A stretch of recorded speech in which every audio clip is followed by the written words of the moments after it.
Hello students, welcome back to our channel Gyanvanshi Online Education. I hope you all are fine and safe at here. Students, today onwards we are going with our third part of our 10th unit. Okay, so in our previous lectures we have already completed our two parts of this unit. Okay, so let's move ahead with our third part of this unit. Okay, so it's all about the cricket. So let's see what will be there in the third part.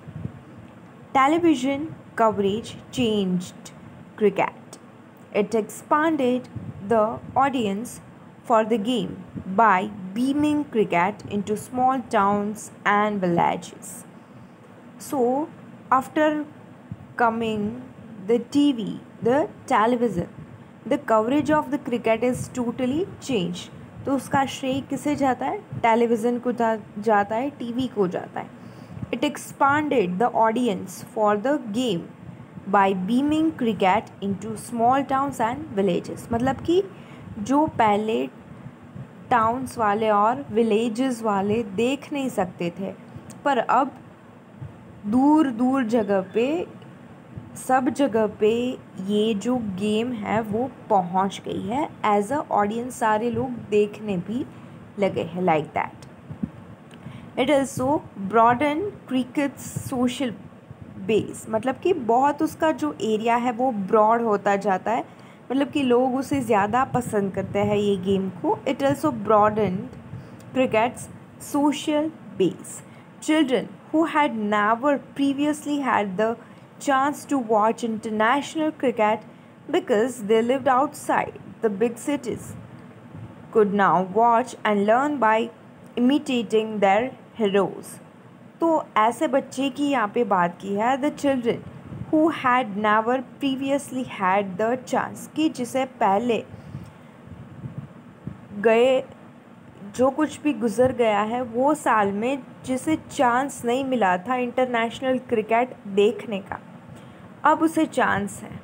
Because they live, मतलब कि अब उसे chance है, पर पहले वो क्यों नहीं देखते थे? Because they lived outside the big cities. मतलब कि वो बहुत जो बड़े बड़े सिटीज़ के बाहर रहते थे. दे कुड नाउ वॉच, पर अब वो देख सकते हैं. And learn by imitating their heroes. अपने हीरोज़ को टेलीविज़न में देखते, खेलते, वो जो प्लेयर्स खेलते हैं उसमें से वो सीख भी सकते हैं, देख के सीख सकते हैं. Watch and learn by imitating their heroes. The technology of satellite television and the worldwide reach of multinational television companies created a global market for cricket. तो यहाँ पे क्रिकेट को एक्सपांड करने के लिए what the government had declared, what the government had do. So the technology was there. So the technology of satellite television and the worldwide reach of multinational television. Multinational television के हिसाब से, channel के हिसाब से सारे लोग कहीं भी बैठकर किसी भी कंट्री का मैच देख सकते हैं. Multinational television companies created. जो मल्टीनेशनल टेलीविज़न की कंपनी होती है उन लोगों ने एक दूसरे के साथ कनेक्शन करके क्या बनाया? They created a global market for cricket. Cricket के लिए खुद से उन लोगों ने ग्लोबल मार्केट शुरू किया ताकि लोग टीवी के ज़रिए मैच देख सके, क्रिकेट मैच देख सके. Matches in Sydney could now be watch live in Surat. कि जो अभी सिडनी में मैच खेल रहे हैं वो हम सूरत में बैठकर भी देख सकते हैं. Like that. Since India had the largest viewership for the game amongst the cricket playing nations and the largest market in the cricketing world, the game's center of gravity shifted to South Asia. So since India had the largest viewership, match मतलब कि cricket match देखने वाले जो viewers होते हैं तो उसकी ज़्यादातर जो नंबर ऑफ़ व्यूअर्स थे वो कहाँ से बिलोंग करते थे? They were belonging to India mostly for the game amongst the cricket playing nations and the largest market in the cricketing world. So the game's center of gravity मतलब कि ये cricket का जो game का centre था वो shift कर दिया साउथ एशिया में, क्योंकि हमारी जो कंट्री है वो ज़्यादातर व्यूअरशिप वाली है for that reason. So this shift was symbolized by the shifting of the ICC headquarters from London to tax-free Dubai. तो यहाँ पे ICC उसका हेडक्वार्टर्स था लंदन से टैक्स फ्री दुबई में उसे ट्रांसफ़र किया गया, शिफ्ट किया गया. 150 years ago, the first Indian cricketers, the Parsis, had to struggle to find an open space to play in. तो अब दिक्कत क्या होती थी? They didn't have a open space playground. So 150 years ago, 150 years के पहले की बात की है. The first Indian cricketers कौन थे वो? The Parsis were there. So उसे बहुत स्ट्रगल करना पड़ा किसके लिए?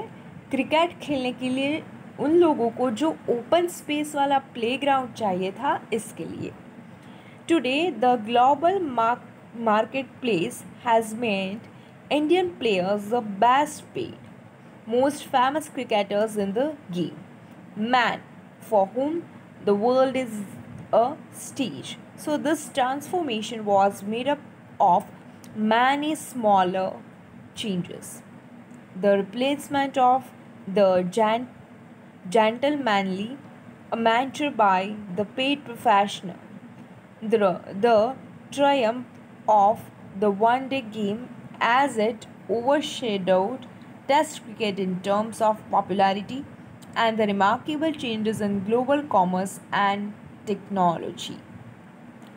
तो यहाँ पे मॉडर्न क्रिकेट की बात की गई है, पर उसके साथ साथ लोगों पहले क्या दिक्कत, कैसी दिक्कत थी एज अ ऑडियंस क्या फील करते थे, और इंडिया में रहने वाले के व्यूअर्स कितने थे, और क्या कहाँ से कहाँ पे किसने क्या शिफ्ट किया. So like that. तो if we talk about before 150 years, so the first cricketers the passes उसे स्ट्रगल करना पड़ा था. बट आज today the global market place has made Indian players the best way. पर आज जो है जो ग्लोबल मार्केट प्लेस है उसकी वजह से इंडियन प्लेयर्स को बेस्ट पे, मतलब कि बहुत अच्छा खासा जो कुछ भी चाहिए उसे मिलता है. Most famous cricketers in the game, man for whom the world is a stage, कि जिसके लिए ये वर्ल्ड है एक स्टेज है, कि जैसे वो कैसे खेलते हैं, like that. So this transformation was made up of many smaller changes. हर एक छोटे चेंज से उसकी इफ़ेक्ट क्या होती है, पूरा वो ट्रांसफॉर्मेट हो गया था. So that was the transformation. किससे बना था वो ट्रांसफॉर्मेशन? ट्रांसफॉर्मेशन पूरा छोटे चेंजेस को, ऐसे छोटे चेंजेस को मिलाकर एक पूरा ट्रांसफॉर्मेशन बनता था. The replacement of the gentlemanly amateur by the paid professionals, the triumph of one-day game as it overshadowed Test cricket in terms of popularity. तो टेस्ट क्रिकेट की जो पॉपुलैरिटी थी उसे वो मतलब वो विन हो गया था, तो लोग उसे ज़्यादा पसंद करते थे देखने को. तो क्या हुआ कि वनडे और फिर ये test, people were comparing that, पर टेस्ट को ज़्यादातर व्यूअरशिप मिलती थी, like that. And the remarkable changes in global commerce and technology. और ग्लोबल कॉमर्स और टेक्नोलॉजी में बहुत ही अच्छे सुझाव के हिसाब से चेंजेस भी हुए. तो ग्लोबली पूरा चेंजेस हुआ था। सिर्फ एक सिटी या फिर कोई एक विलेज की बात नहीं है, पूरी कंट्री की बात नहीं है, पर पूरे ग्लोबल चेंजेस है। तो वो हुए थे जस्ट फॉर क्रिकेट। लोगों कितना पसंद करते हैं क्रिकेट को, कितना करते थे पहले, so for that the changes was changed. Okay, so it's all about Ramchandra Guha, adapted from chapter 7 of India and the Contemporary World 1, textbook in history for class 7 NCERT. तो आपको ये क्या है चैप्टर वो समझना है। रामचंद्र गुहा उसने कहाँ से लिया है, चैप्टर 7 जो है India and the contemporary world 1, वो बुक में से 7th चैप्टर में से ये पोर्शन लिया है। Okay students, so with this our this third portion is also completed, right? So in your homework you have to write down this comprehension check. तो आपको फर्स्ट क्वेश्चन,